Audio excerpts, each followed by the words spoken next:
여러분들 빠삐용이라는 영화를 보신 적이 있으십니까? 아직 안 보셨다면 꼭 한번 보시기를 이렇게 추천드립니다. 거기에 보면은 주인공인 스티브 맥퀸이 이렇게 나옵니다. 그런데 이 스티브 맥퀸이 억울하게 누명을, 살인죄로 누명을 쓰고 이제 악마의 섬에 수감이 됩니다. 그 악마의 섬에서 그는 오랜 세월 동안 이렇게 살아가게 되는데 무려 그 섬에서 9번이나 이렇게 탈출을 시도합니다. 그런데 탈출을 시도했는데 다 실패를 하게 돼요. 그리고 나서 또 탈출을 시도합니다. 탈출을 시도하기 전에 친한 친구에게 같이 탈출하자고, 이 섬에서 벗어나자고 이렇게 제안을 합니다. 그런데 그 친구는 그 제안을 이렇게 거절을 하죠. 나는 이 섬에 남아있겠다고 이렇게 거절을 합니다. 그리고 이제 빠삐용이 절벽에서 뛰어내려서 조류를 이용해가지고 드디어 그 악마의 섬에서 탈출하게 됩니다. 그 누구도 그 악마의 섬에서 탈출한 적이 없는데 빠삐용이 그 섬에서 탈출하게 된 것이죠. 그런데 그 섬에 남아있는 그 친구가 이런 독백을 이렇게 합니다. 빠삐용의 탈출 모습을 보면서 이런 독백을 하죠.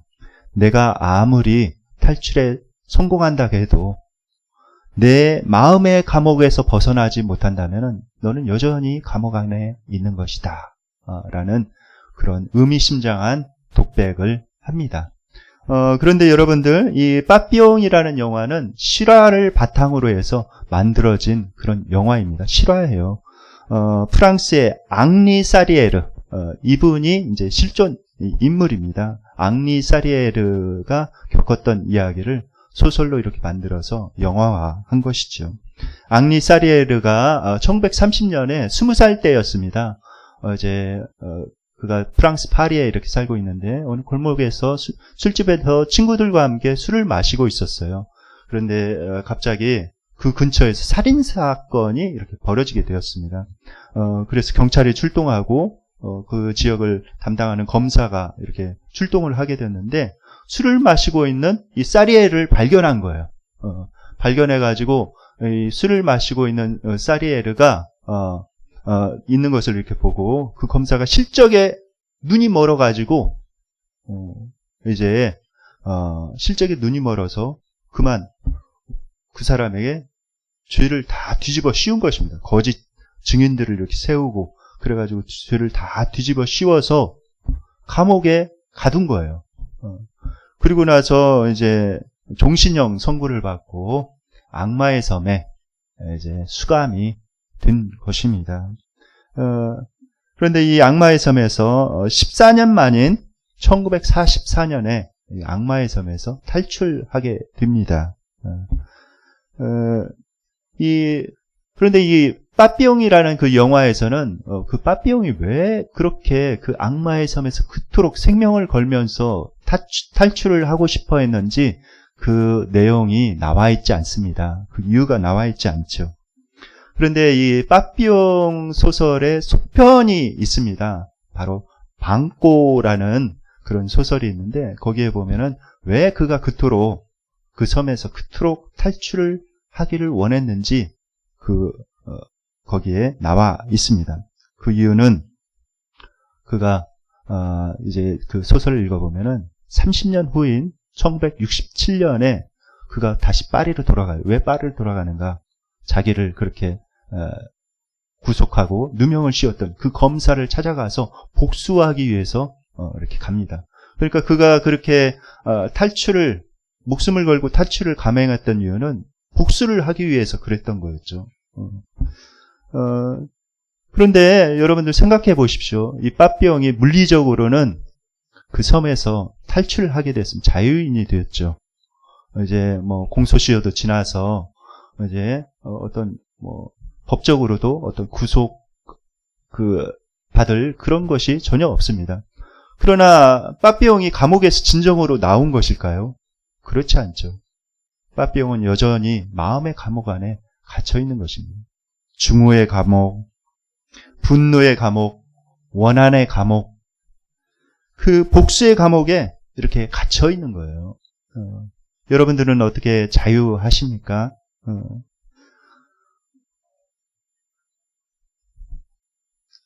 증오와 또 이런 미움, 이런 것에서 여러분들은 자유하십니까? 스스로에게 질문을 해봐야 되죠. 폴 틸리가 이런 이야기를 했습니다. 과거를 버리지 못하면 그것이 현재의 굴레가 된다라는 그런 말을 폴 틸리가 했습니다. 과거를 과감하게 버려야 된다고 말씀하고 있죠. 오늘 본문에 보면은 이제 베드로가 예수님께 질문하는 그런 내용이 나옵니다. 베드로가 이제 예수님께서 용서에 대해서 이렇게 말씀하시는 그 말씀을 듣고, 그렇다면은 우리는 몇 번까지 이렇게 용서를 해야 되는가라는 것에 궁금증을 느꼈던 것 같습니다. 그래서 이제 베드로가 예수님께 이렇게 질문을 하죠. 예수님, 사람이 우리에게 잘못을 하면 몇 번까지 용서해야 됩니까? 7번까지 용서하면 됩니까? 라고 이렇게 질문을 합니다. 베드로가 그런 질문을 한 배경 가운데는 당시 유대인들은 용서를 할 때 3번까지는 이렇게 봐줘야 된다 라는 그런 암암리의 사회적인 그런 규범이 있었기 때문에 그렇습니다. 그러니까 한 3번까지 용서하는데 예수님의 말씀을 들어보니까 그 정도 이상인 것 같다라는 그런 생각이 들어서, 그렇다면은 7, 완전수이지 않습니까? 7. 그러니까 7번까지 용서를 해주면은 충분하겠지라는 그런 생각을 가지고 예수님께 물어봤던 것 같습니다. 그런데 예수님께서 이런 대답을 하는 거예요. 7번뿐 아니라 7번씩 70번까지라도 용서해야 된다라는 그런 말씀을 하는 것입니다. 7번씩 70번. 77에 49. 그러니까 490번을 용서해야 된다. 어마어마한 숫자죠. 490번. 한 사람이 여러분들한테 잘못을 했는데 490번 용서해 줄 수 있겠습니까? 예수님께서 이렇게 말씀하신 거는 무한정으로 용서를 해야 된다라는 그런 말씀이죠. 우리가 우리에게 잘못한 한두 번 잘못한 건 용서해 줄 수 있지만 3번, 4번 이렇게 넘어가면 참 그 쉽지 않죠. 7번까지도 쉽지 않습니다. 근데 490번 용서하라니 이건 정말 인간의 한계를 넘어선 것이죠.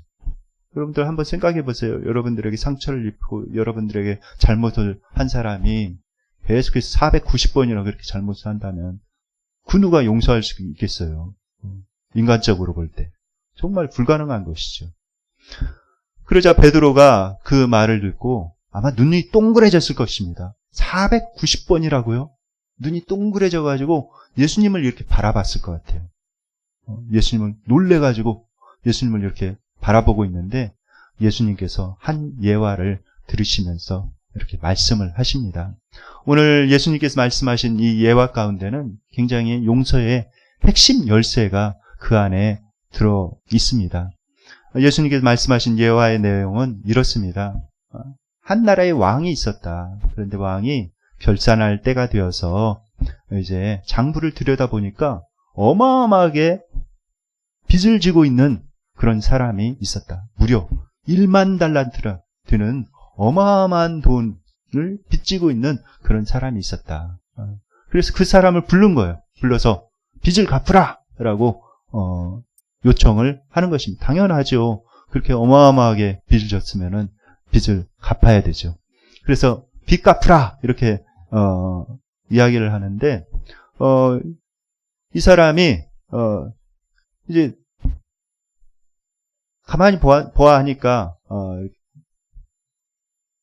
이게 갚을 능력이 별로 없어 보이는 거예요. 그래서 이제 너의 소유와 너 자신과 너의 가족과 너의 모든 소유를 팔아가지고 이 빚을 갚아야 된다. 이렇게 요청을 하는 것입니다. 명령을 하는 것입니다. 그러자 이 사람이 납작 엎드려서 간구하죠. 참아주소서. 제가 갚겠습니다. 기다려주시면은 제가 꼭 갚겠습니다. 하면서 머리를 조아리면서 땅에 완전히 엎드려가지고 간절히 간청을 하는 것입니다. 그런데 주인이 종의 그런 모습을 보면서 측은히 여겼어요. 불쌍히 여겼어요. 참 불쌍하다. 주인은 알고 있었습니다. 그 빚을 도저히 갚을 수 없다는 것을. 그래서 그를 불쌍히 여기면서 탕감을 해준 것입니다. 이제 너는 빚을 전부 탕감해준다. 너는 이제 자유인이다. 여러분들 빚진 적이 있으십니까? 어렸을 때 그런 기억이 있어요. 집이 가난해서 부모님이 빚을 이렇게 지셨는데, 이 빚지면은 정말 안 되겠다 하는 그런 생각을 뼈저리게 이렇게 느꼈습니다. 체주의 종이 된다는 말이 어떤 말인지 이렇게 알겠더라고요. 매번 이렇게 명절 때 근처가 되면은 빚 받으러 오는 사람들이 집에 이렇게 줄을 서서 이렇게 오고, 그런 모습을 보면서 참 빚이라는 게 얼마나 끔찍한 건가라는 그런 생각을 이렇게 하게 됐습니다. 그런데 그 빚을 다 탕감을 받은 거예요.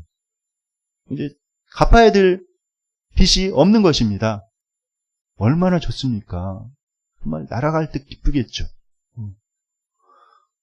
그런데 이 탕감받은 1만 달란트 탕감받은 종이 참 희한한 반응을 이렇게 보입니다.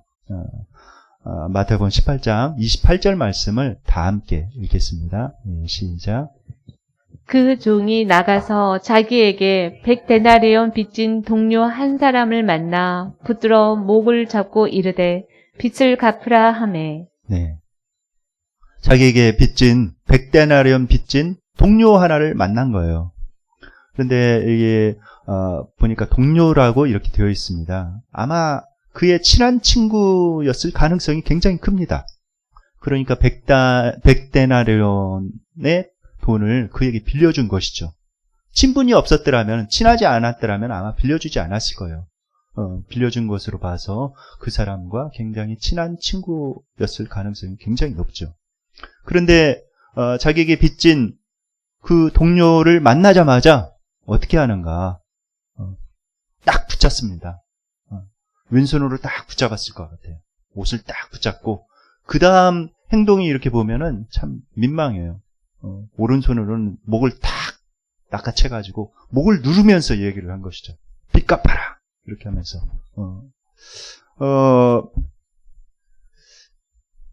마치 주인을 체포하듯이 그렇게 잡고 목을 누르면서, 뒷목을 잡고 누르면서 빚 갚으라고 독촉을 하고 있는 것입니다. 그러자 그 동료가 이렇게 간구하고 있어요. 한번 그 다음 구절 26절을 한번 읽어볼까요? 시작. 그 동료가 엎드려 간구하여 이르되 나에게 참아 주소서 갚으리이다 하되. 네. 그 동료가 엎드려가지고 이렇게 간구하죠. 나에게 참아 주소서 갚으리이다. 그런데 이 말은 아까 1만 달란트 빚진 자가 그 주인에게 엎드려서 간구했던 그 내용하고 똑같습니다. 참아주시면 갚겠습니다 라는 그런 내용이죠. 100데나리온, 노동자가 일해서 벌 수 있는 당시의 돈이 1데나리온이었습니다. 그러니까 100일 정도 일하면 벌 수 있는 그런 돈이죠. 잠시 기다려주면, 정말 한 1년 정도만 기다려주면 충분히 갚을 수 있는 그런 돈입니다. 그런데 이 1만 달란트 탕감받은 이 사람이 그런 거예요. 기다려주지 않는 것입니다. 이 사람을 데려다가 옥에 집어넣어버린 거예요. 가둬버린 것입니다. 그 모습을 보면서 사람들이 굉장히 참 민망했다라고 이렇게 기록을 하고 있죠. 그 모습을 이렇게 보면서. 그런데 우리가 한 가지 생각해야 될 것이 있습니다. 이 무자비하게 자기에게 100데나리온 빚진 사람을 그렇게 왜 이 사람은 용서하지 않고 이렇게 옥에 가뒀는가? 왜 가뒀을까요?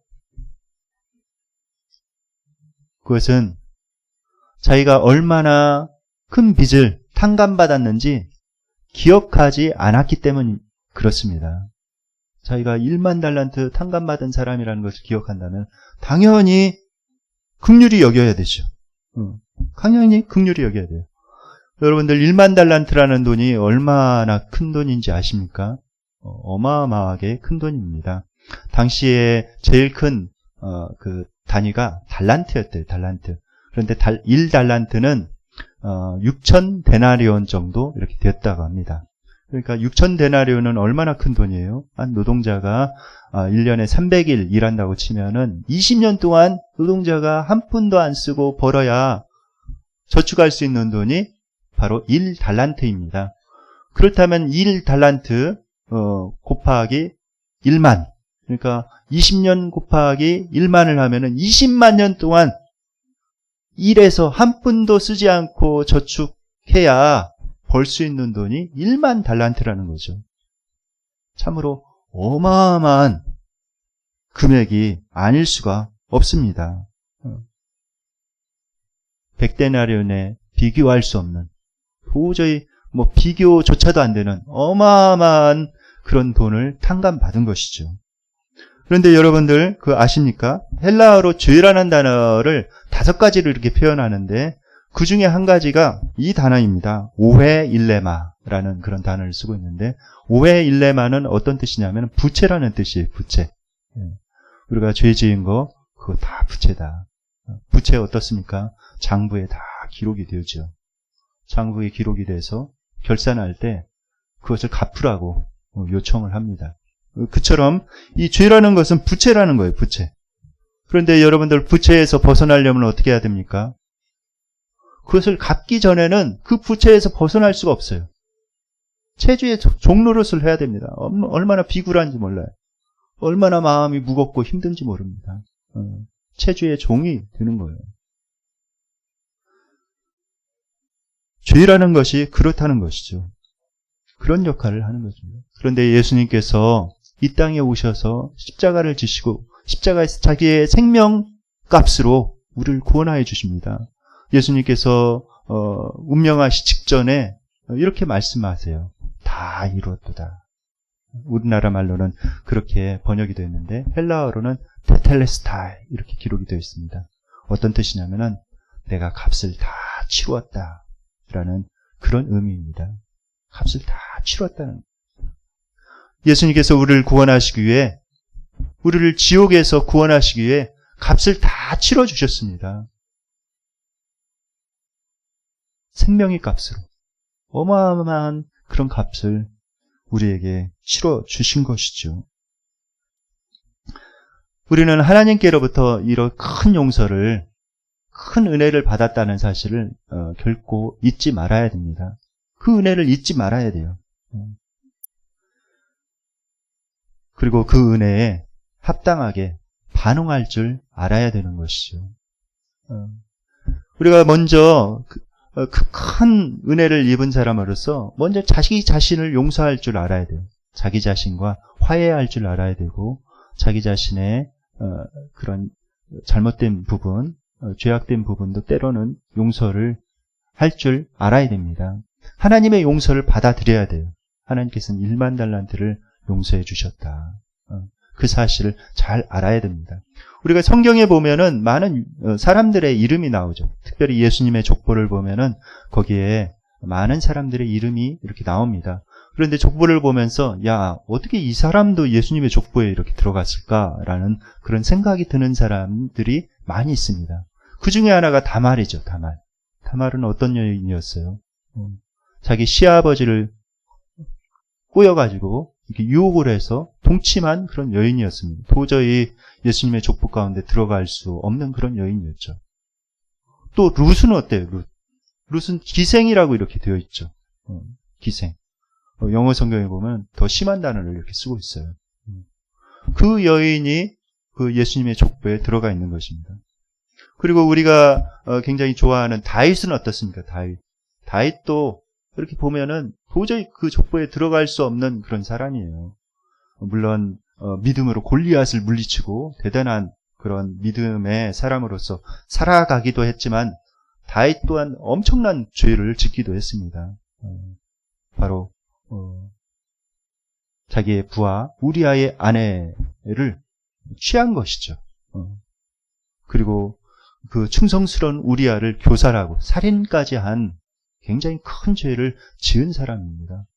그런데 다윗이 철저하게 하나님 앞에 그 죄를 가지고 회개하면서 회개하면 하나님께서 나를 용서해 주신다.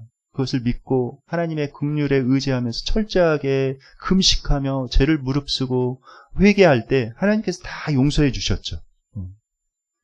그렇습니다. 우리가 살아갈 때 넘어질 수 있어요.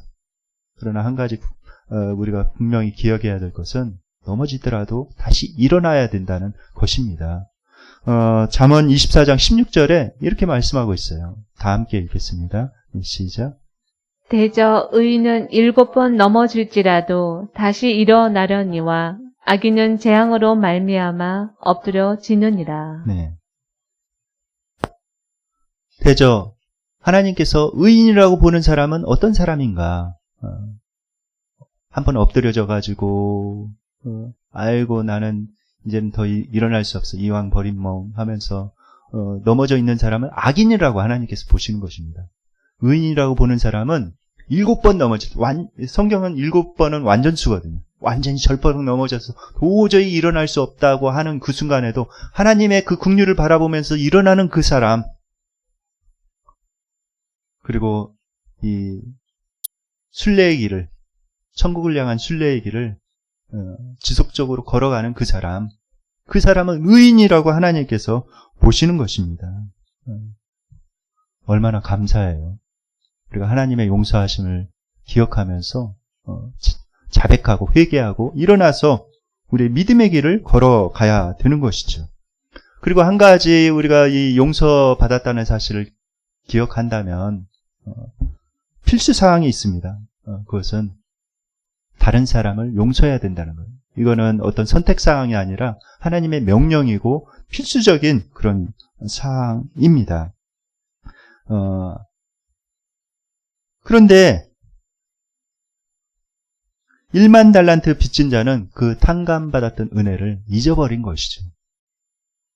배은 망덕한 것입니다.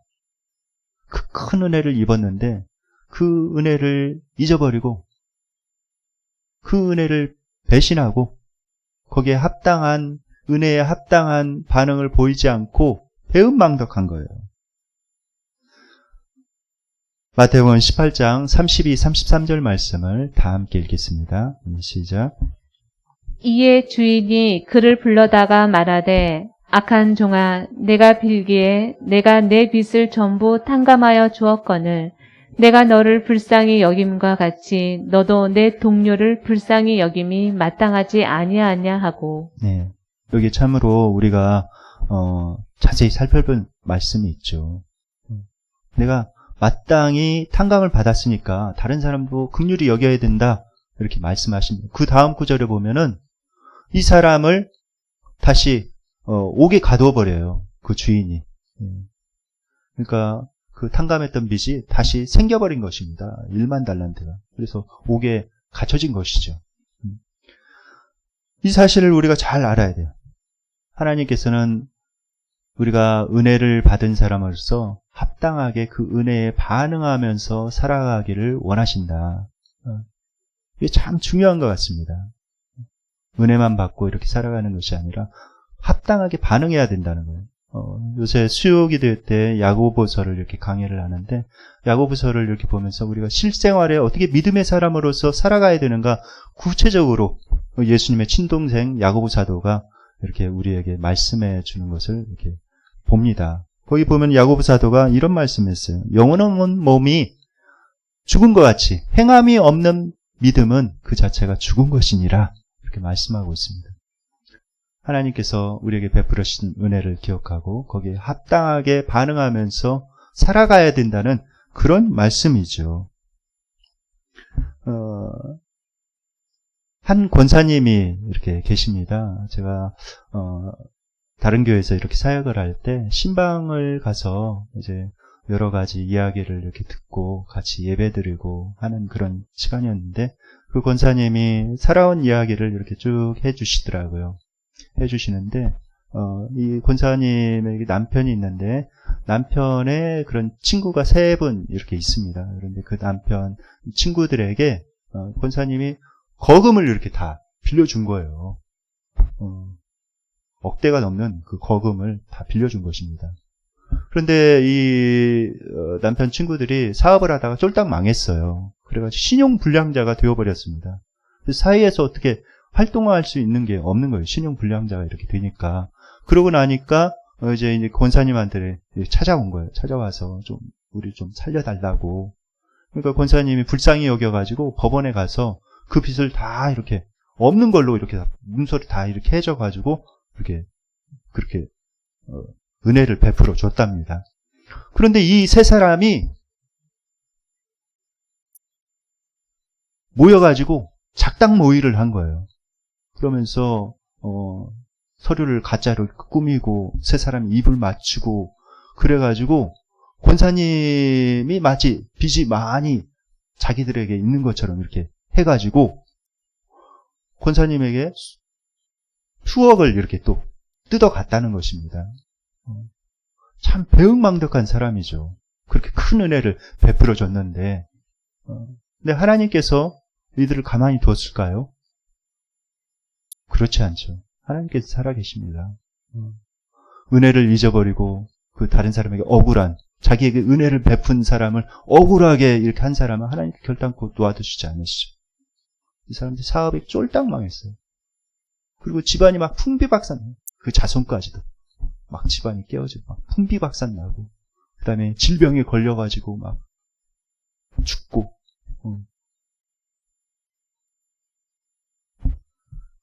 우리가 그 은혜를 잊어버리면 안 되죠. 배은망덕해서는 안 됩니다. 하나님께서 우리에게 베풀어 주신 그 은혜 그걸 가볍게 여기면 안 돼요. 하나님께서 우리에게 얼마나 큰 은혜를 베풀어 주셨는가. 예수님의 생명값으로 나를 하나님의 자녀 삼아 주셨다. 이 사실을 잊어버리면 안 되는 것이죠. 이 사실 반드시 기억해야 됩니다.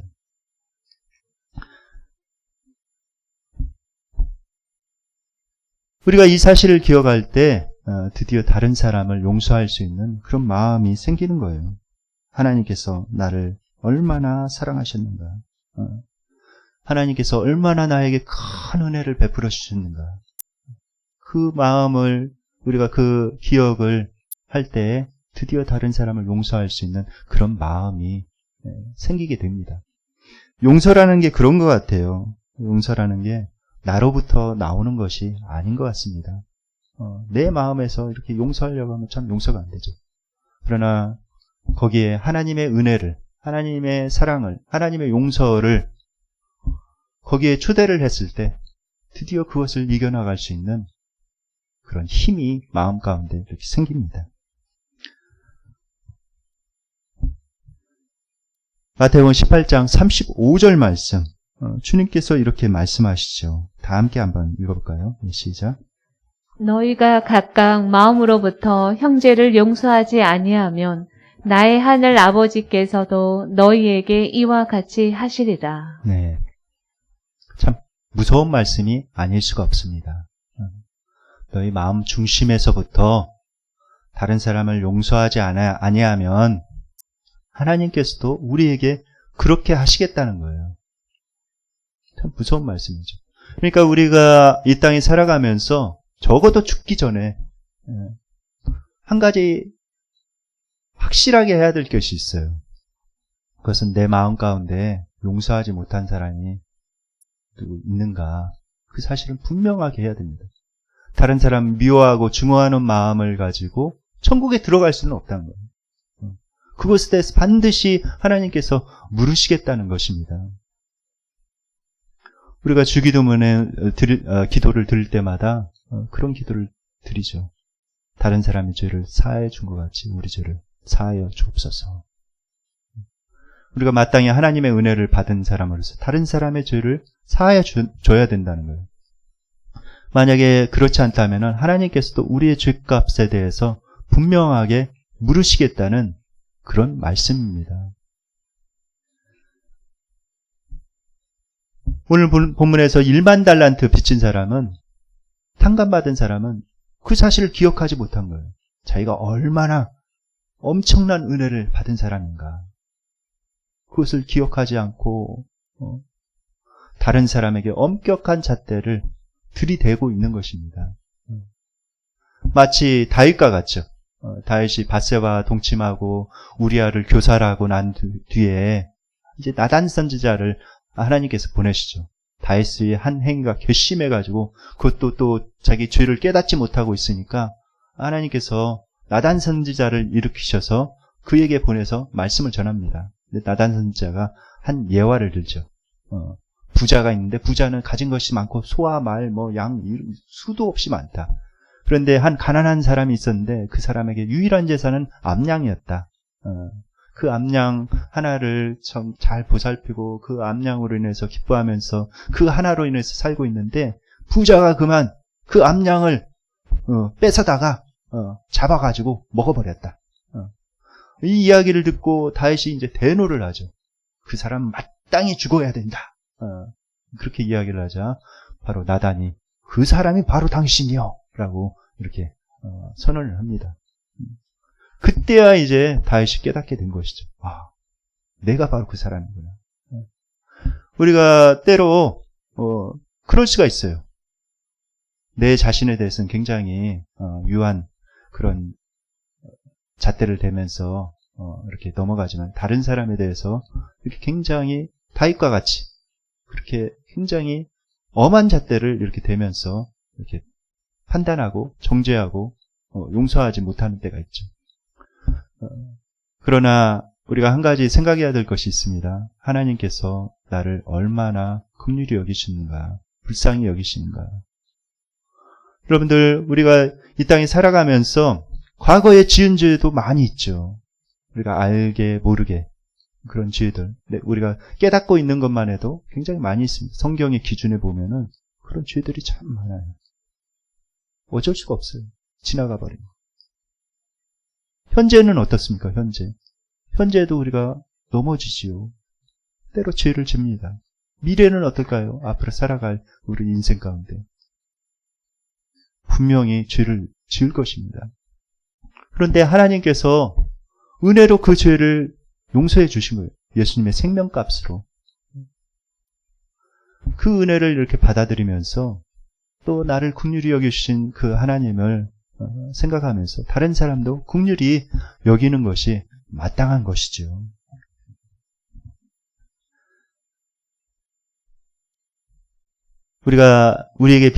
다른 사람이 우리에게 빚진 100데나리온 이렇게 치면은 하루에 10만 원씩 이렇게 친다면 약 1000여만 원 가까이 되는 돈이죠. 적지는 않은 돈입니다. 그것을 이렇게 생각할 때 그것을 탕감하기가 쉽지 않죠. 그러나 1만 달란트, 그 어마어마한 은혜를 받은 우리라는 그 사실을 우리가 기억할 때, 그 현장에 하나님의 그 긍휼을 용서하심을 이렇게 초청할 때 그것에 대해서 우리가 용서할 수가 있는 것입니다.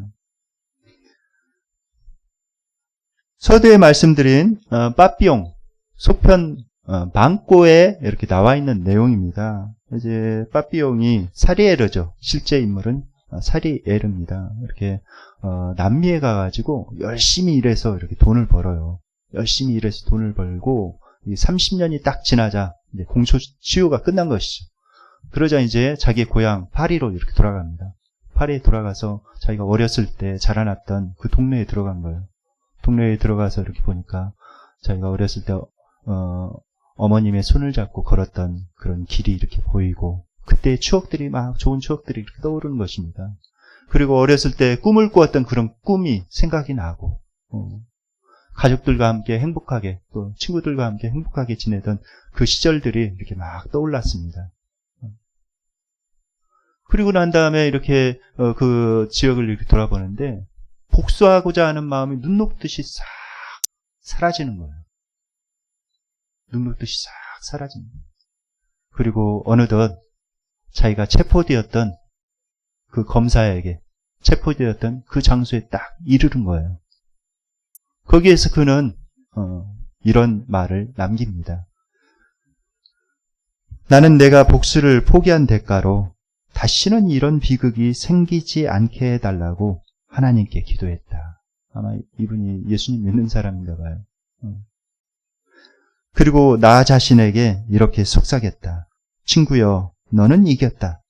너는 자유롭고 사랑받는 내 미래의 주인공으로 여기에 있다. 그들이 어떻게 살고 있는지 더 이상 알려고 하지 말라. 그들은 과거의 한 부분일 뿐이다. 너는 기적처럼 여기에 서 있다. 그리고 이 일에 관계된 사람 중에 내가 가장 행복한 자임을 지금 확인하고 있다. 그는 자기를 억울하게 구속해서 누명을 씌웠던 그 검사를 드디어 용서하게 된 것입니다. 40여 년 동안에 그 증오의 감옥 안에 갇혀져 있었는데 드디어 참 의미에서 자유인이 되었습니다.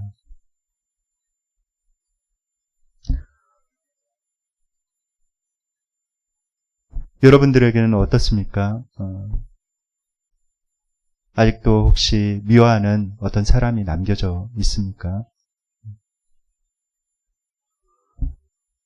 만약에 그렇다면은 하나님의 용서하심을 기억하시기 바랍니다. 우리의 죄를 사하시기 위해서 1만 달란트나 되는 어마어마한 그런 죄의 값을 치르시기 위해서 십자가를 지신 그 예수님을 꼭 기억하시기 바랍니다. 아버지, 저들을 사하여 주옵소서. 자기들의 하는 일을 알지 못함이니이다. 기도하셨던 그 예수님의 기도를 잊지 마시기 바랍니다. 그리고 다 이뤘도다. 다 값을 치렀도다. 말씀하신 그 예수님의 그 은혜를 잊지 마시기 바랍니다. 그리고 그 예수님을 나의 삶의 현장 가운데 초청하시기 바랍니다.